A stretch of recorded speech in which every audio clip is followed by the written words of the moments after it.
Vous. Lecture du Saint-Évangile de Jésus-Christ selon saint Jean.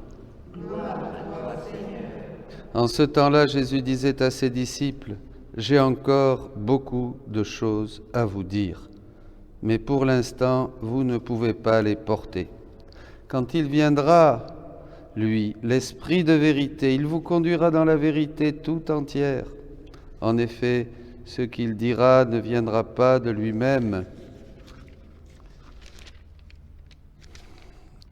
mais ce qu'il aura entendu, il le dira, et ce qui va venir, il vous le fera connaître. Lui me glorifiera, car il recevra de ce qui vient de moi pour vous le faire connaître. Tout ce que possède le Père est à moi. Voilà pourquoi je vous ai dit, l'Esprit reçoit ce qui vient de moi pour vous le faire connaître. Acclamons la parole de Dieu. Louange à toi, Seigneur Jésus. Bonjour mes amis. Je ne pensais pas ce matin faire une petite catéchèse, puisque nous partons justement pour une retraite sur la divine volonté.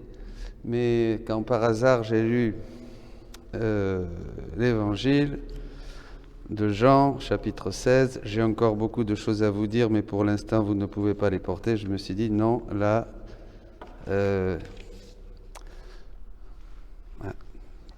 il faut dire quelque chose.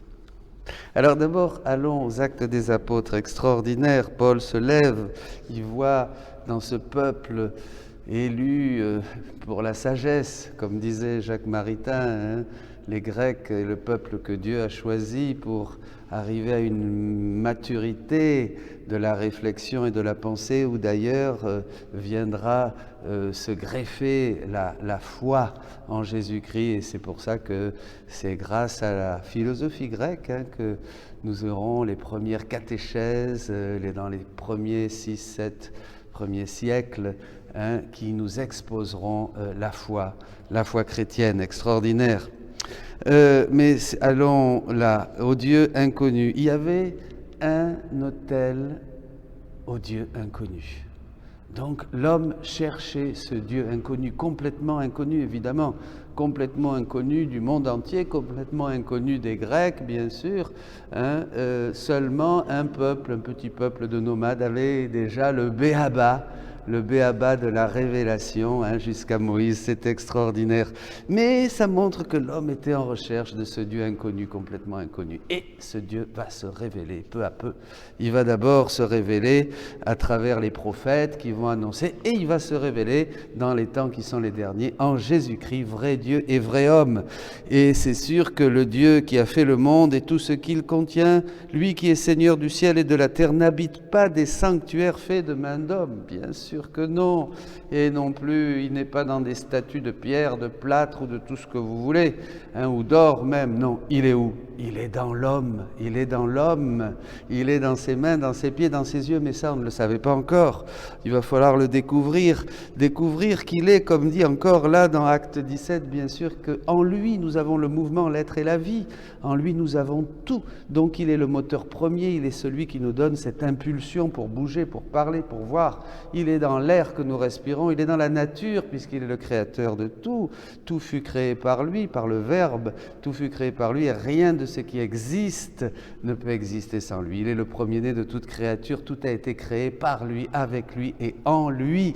La première création ad extra qui sort de la Trinité, c'est le Verbe fait chair, c'est Jésus-Christ. Texte extraordinaire de Paul. Et alors, dans ces temps, nous sommes de sa descendance, bien sûr, il nous le révèle, comme dit le texte, mais il faut nous convertir. Et nous nous convertissons à Jésus-Christ par la foi. Par la foi en son mystère, en sa passion, sa résurrection. Et alors là, on arrive maintenant à Saint Jean. Saint Jean qui prophétise, bien sûr, jusqu'au dernier temps. Et là, il dit quelque chose, d'ailleurs, on trouvera aussi à la fin de Saint Jean, qui lui-même nous dira que si on devait écrire tout ce qu'a fait Jésus, voyez, il faudrait des livres et des livres et des livres, on n'en finirait plus.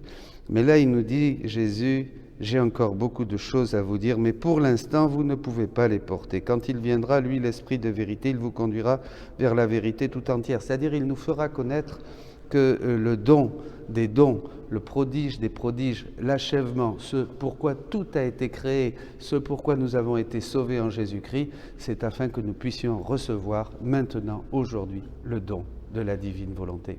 C'est ça, toutes ces choses. Alors, je vais vous lire un texte qui est du 14, on va le lire parce que c'est tellement beau, du 19 octobre 1922, dans le tome 14. Jésus dit à Louisa, « Puisque je veux t'unir à moi dans mes actes intérieurs, accomplis dans mon humanité, il est juste que je t'instruise quant à la valeur et leur pouvoir, sur la façon que ma volonté agit. En te manifestant ces choses, je t'ouvre en même temps la possibilité de participer à ce que je te révèle. » Vous comprenez? Quand Jésus manifeste des choses, il ne les manifeste pas comme une carte postale, c'est-à-dire qu'il nous le donne, on va le voir, et on peut y participer. Autrement, pourquoi te les révéler? Est-ce seulement pour annoncer des nouvelles? Non, non, quand je révèle quelque chose, c'est parce que je veux offrir. Ainsi, plus tu connaîtras la valeur de la divine volonté et ses effets, plus tu recevras de moi. Voyez? Bon. Par conséquent, considère attentivement le grand bien que je veux donner, pas seulement à toi, mais aussi à d'autres. Jésus veut donner à tous ces choses dont il parlait, qu'il voulait donner à ses disciples, mais ce n'était pas le temps, il n'était pas mûr, il fallait d'abord qu'il médite, que nous méditions depuis 2000 ans. L'Église doit méditer la rédemption, les grâces, l'imitation de Jésus-Christ, la source de toutes ces grâces qui jaillissent de son cœur, les sacrements.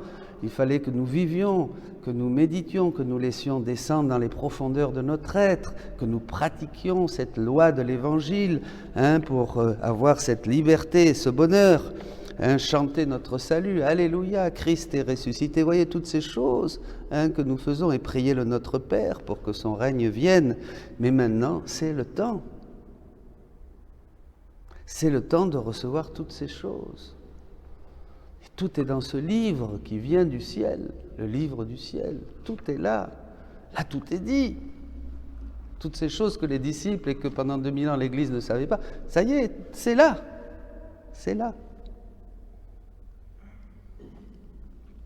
Par conséquent, considère attentivement le grand bien que je veux donner, pas seulement à toi, mais aussi à d'autres. Dans la mesure où la connaissance de la vie dans ma volonté sera répandue, elle sera aimée. Évidemment, il faut le partager, il faut le dire, criez-le, partagez-le, donnez les livres, faites connaître. Rien ne fait plus plaisir à Jésus. Allez annoncer. Et ça fait le chemin. Au début, les gens ne comprennent pas, ils disent « Oh, c'est compliqué ». Puis après,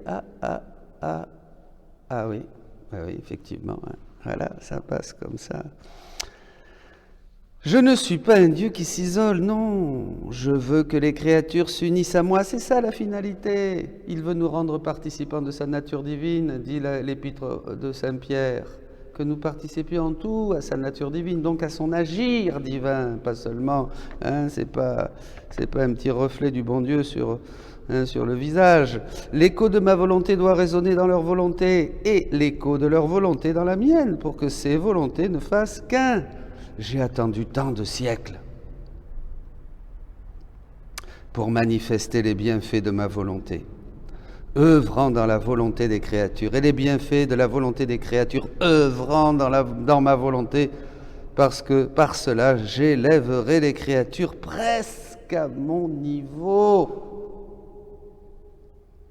Tant de siècles il a attendu Jésus, et vous pouvez rajouter tant de souffrances, parce qu'il était esclave de la volonté humaine, il était opprimé par la volonté humaine. Celui qui nous donne le mouvement, l'être et la vie, comme dit la parole, il était complètement réduit là, comme un esclave, sous le joug de la volonté humaine qui le crucifiait, et le crucifiait, le crucifiait, le crucifiait.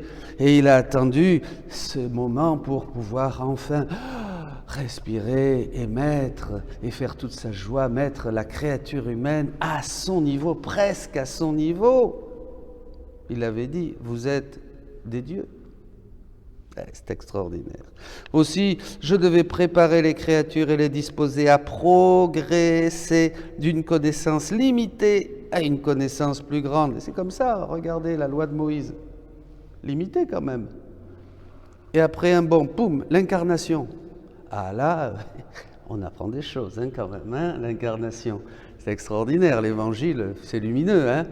Et après là, poum, le royaume de la divine volonté, l'évangile du royaume de la divine volonté, dira Jésus. J'ai agi comme un professeur qui doit enseigner l'alphabet avant d'en venir à l'écriture, puis à la composition. C'est ainsi que je dévoile la vie dans ma volonté. Quant à toi, je veux ta première composition. Si tu es attentive, tu la développeras bien. Tu me feras l'honneur d'écrire sur le sujet que ton Jésus t'a suggéré, le plus noble de tous, celui de la volonté éternelle. La mission de Louisa. Cela me donnera une plus grande gloire. Car cela fera la soudure entre les créatures et moi-même. Et c'est vraiment le don de la divine volonté qui va de nouveau nous unir à la volonté divine. C'est là où nous allons retrouver notre noblesse, puisque en nous unissant et en vivant dans la divine volonté, nous recevons tous les attributs de Dieu que nous avions perdus en Adam. Après le péché d'Adam, nous avons tout perdu, nous sommes de sa descendance. Oui, certes, il reste des séquelles, des vestiges, mais enfin, quand même, regardez comme nous sommes misérables. Pas vrai ?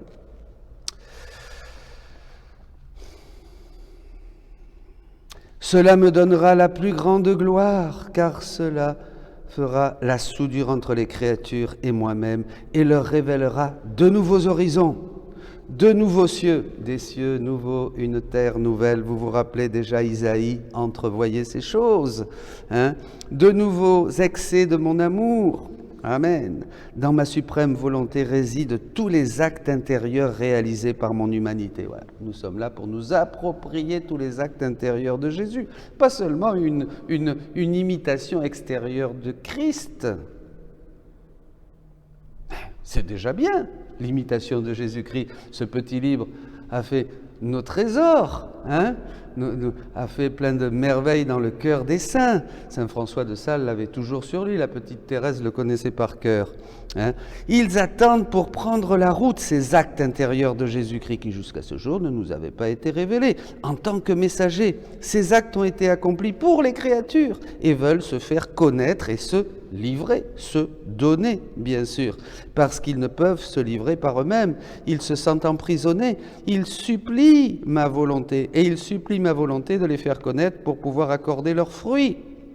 Ça, c'est la douleur de la crucifixion, la passion de la divine volonté qui dure depuis le péché d'Adam. Je suis comme une mère qui a porté son enfant longtemps dans son sein. Si elle ne peut pas mettre l'enfant au monde lorsque le moment est venu, elle fera n'importe quoi, même au prix de sa vie, pour y parvenir. Tout délai d'heure ou de jour, pour l'accouchement lui semble comme des années ou des siècles parce qu'elle s'inquiète pour son enfant. On n'a pas idée de l'attente et de la douleur de Dieu depuis le péché. Tout ce qu'il a fait. Puis cette lenteur de l'humanité, de l'homme, pour comprendre, il a attendu, jusqu'à aujourd'hui. Ne le faites plus attendre, s'il vous plaît. Elle l'a déjà nourri en elle, et elle a fait tout le nécessaire en vue du moment de sa naissance. Il ne manque que l'accouchement proprement dit. Telle est ma condition actuelle. La condition actuelle du Seigneur, c'est qu'il est de la divine volonté, c'est qu'elle est dans les douleurs de l'accouchement. Ça y est, un premier grand soulagement avec Louisa, bien sûr, chef de file, mais maintenant, la divine volonté vous attend. Et oui, vous comprenez ? Elle n'en peut plus. Faites connaître le prodige. Elle est pire que celle d'une mère, car j'ai porté cet enfant en moi pendant des siècles. Des siècles. Elle est plus que la naissance d'un enfant, parce qu'il s'agit de la délivrance, du don aux créatures de tous mes actes humains. accompli dans la sainteté de ma volonté éternelle. Vous voyez cet accouchement? Eh bien, c'est le Christ qui nous donne ces actes intérieurs, voyez, tous ces actes qu'accomplit son humanité, tous ces actes qui ont été faits par sa divinité, il nous les donne. Lorsque délivrés, donnés, mes actes transformeront les actes des créatures en actes divins. Il veut qu'on soit comme lui, presque comme lui, dit-il. Ils accorderont aux créatures la beauté la plus éclatante, aux multiples facettes. Voilà pourquoi, plus qu'une mère, je souffre les spasmes et les douleurs d'un accouchement imminent. Je brûle du désir de délivrer ma volonté. Le temps est venu et je cherche une âme prête à recevoir la première naissance afin qu'après je puisse continuer à livrer ma volonté à d'autres créatures, à nous. Alléluia. C'est pourquoi je te dis, sois attentive. En tant que première créature dans laquelle je dépose ma volonté, ouvre ta volonté pour qu'elle puisse absorber toutes les valeurs que comporte ma volonté, toutes les grâces, tous les dons, tous les attributs divins. Il y a tout dans Louisa, là, il y a tout dans le livre du ciel. Quelle joie tu me donneras, dit Jésus. Tu seras l'aube de mon bonheur sur la terre. La volonté humaine, si l'on peut dire, a rendu pénible mon séjour au milieu des créatures. Mais ma volonté agissant dans les créatures me redonnera mon bonheur. Alléluia. Quel texte, mes amis. Je n'ai rien à vous dire de plus. Ce Dieu n'est plus inconnu. Il est révélé complètement. Il est là. Il est à vous. Prenez et vous vivrez.